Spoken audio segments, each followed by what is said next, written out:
నేను ఒక విషయం చెప్పాలనుకుంటున్నాను. ఏంటి అంటే కళ్యాణ్ లాస్ట్ కెప్టెన్ కళ్యాణ్ అయినాడు. అలాగే టీటీఎఫ్‌లో గూడా కళ్యాణే టికెట్ టు ఫినాలే గెలిచాడు. అది తను కష్టపడి గెలిచాడు.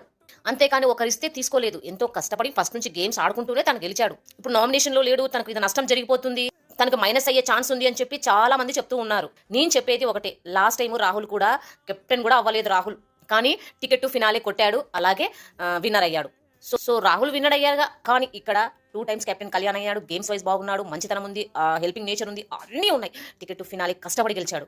సో తనని విన్నర్‌గా చూడాల్సిన వాళ్ళు నామినేషన్‌లోకి రాకపోయినా సరే, ఎప్పుడైతే ఓటింగ్ పోల్ స్టార్ట్ అవుతుందో తనకి గెలిపించండి. ఎందుకంటే టీటీఎఫ్ గెలిస్తే విన్నర్ అవ్వడు అని చెప్పి నెక్స్ట్ సీజన్స్ కూడా ఇది తెలిసిపోతుంది.